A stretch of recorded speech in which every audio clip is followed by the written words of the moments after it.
बिस्मिल्लाहिर्रहमानिर्रहीम। आज की वीडियो का मौजू है कि यूरिन की रिपोर्ट आपने करवाई किसी भी वजह से और उसके अंदर प्रोटीन के आगे पॉजिटिव लिखा हुआ। इसका क्या मतलब है? 1 positive, 2 positive, 3 positive.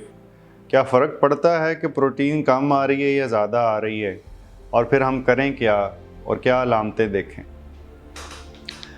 Urine complete की रिपोर्ट के अंदर काफ़ी कुछ लिखा होता है। मैं चाहूँगा मेरी टीम को कि वो उस लिस्ट जोन सी है जो अमूमी तौर पे पाकिस्तान और दुनिया में तमाम मुस्तनद किस्म की रिपोर्ट्स के अंदर कुछ चीज़ें हैं जो लाजमन देखनी होती हैं, उनकी लिस्ट जोन सी हैं वो एक दफ़ा स्क्रीन पे लगा दें। उसमें से आज की वीडियो सिर्फ प्रोटीन पे फोकस कर रही। प्रोटीन सिंगल पॉजिटिव भी लिखी जाती है, फिर इसके साथ 2 पॉजिटिव लगा दिए जाते हैं और बाज़ का इसके साथ 3 पॉजिटिव भी लगा दिए जाते हैं। जो प्रोटीन के आगे पॉजिटिव की तादाद बढ़ती जाती है, इससे हम एज्यूम ये करते हैं, अंदाज़ा ये लगाते हैं कि प्रोटीन की मिकदार ज़्यादा से ज़्यादा होती जा रही है, गुर्दे ज़्यादा लीक हो रहे हैं, ख़राबी ज़्यादा है। हमेशा ये ज़रूरी नहीं है कि प्रोटीन अगर ज़्यादा आ रही है तो क्रेटिनिन भी ख़राब होगी। समटाइम्स प्रोटीन बहुत ज़्यादा होती है, एक मर्ज़ जिसे हम नेफ्रोटिक सिंड्रोम कहते हैं, उसमें ट्रिपल पॉजिटिव प्रोटीन होती है लेकिन क्रेटिनिन नॉर्मल होती। अमूमी तौर पे जब हम सिंगल पॉजिटिव प्रोटीन कहते हैं और अगर हम उसे 24 घंटे का यूरिन इकट्ठा करके बीच में से मैयर करें कि भाई 24 घंटे में एक गुर्दा कितनी प्रोटीन लीक कर रहा है, तो नॉर्मली 24 घंटे के अंदर हमारी 150 से भी कम प्रोटीन लीक होनी चाहिए मिलीग्राम 24 घंटे में। लेकिन जब नेफ्रोटिक सिंड्रोम हो तो वो 3500 मिलीग्राम से ऊपर चले जाती। अब ये इतना बड़ा फिगर आ जाता है लेकिन बाज़ का इतनी ज़्यादा प्रोटीन के बावजूद भी क्रेटिनिन ख़राब नहीं होती, तो ये चीज़ इम्पॉर्टेंट है। सिंगल पॉजिटिव प्रोटीन यूरिया जो सा है, इससे हम एज्यूम करते हैं कि प्रोटीन यूरिया 500 मिलीग्राम या इसके अराउंड होगा। अगर फ़र्ज़ करें कि वो 2 पॉजिटिव है तो हम ये एज्यूम करते हैं कि ये प्रोटीन यूरिया 2 ग्राम से नीचे होगा, लेकिन अगर 3 पॉजिटिव है तो ये उससे ज़्यादा भी हो सकता।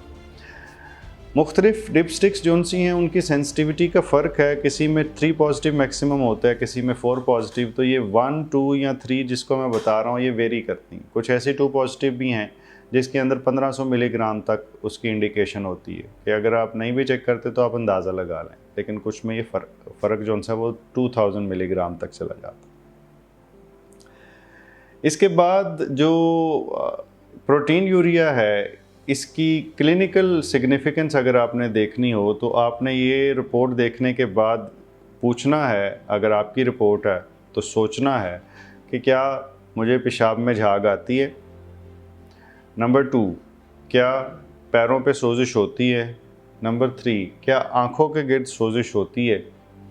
अगर इन तीनों में से कोई भी जवाब हाँ में है तो फिर हो सकता है कि ये प्रोटीन यूरिया वाकई ही सच्चा हो और हम एज्यूम यही कर रहे हैं कि ये आपकी रिपोर्ट सच्ची है।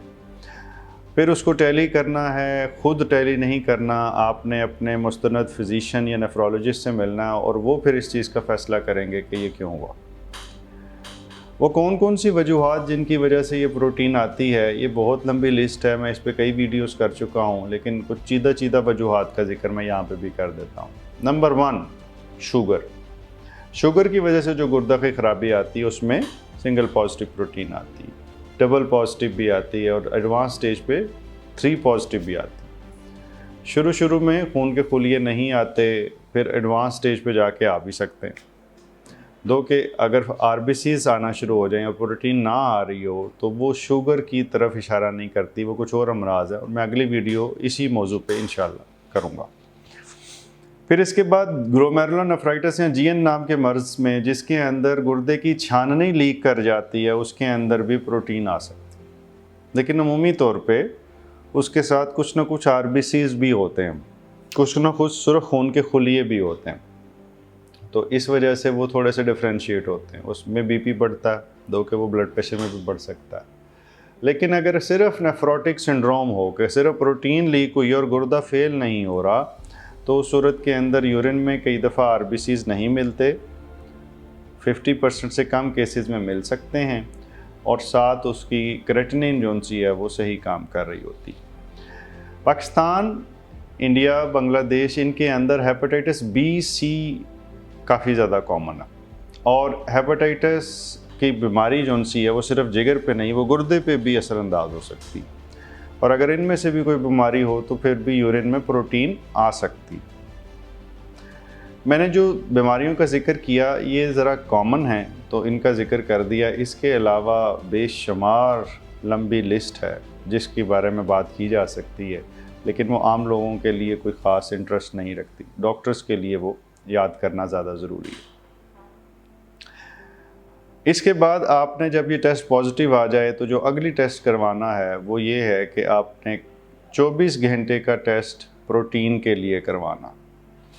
बाज़ का स्पॉट में भी, यानी एक ही दफ़ा यूरिन दे के उसमें चेक करवाया जा सकता है, जैसे हम spot urine protein and creatinine करवाते हैं। और हमेशा जब प्रोटीन करवाएं यूरिन में, साथ ही यूरिन में क्रेटिनिन ज़रूर करवाएं, क्योंकि उसके ज़रिए ही उस रेशो को देखा जाता है। अकेले प्रोटीन अगर आप एक छोटे सैंपल में करवाते हैं तो उसकी कोई ख़ास हैसियत नहीं, वो गलत भी हो सकती है, वो सही भी हो सकती है।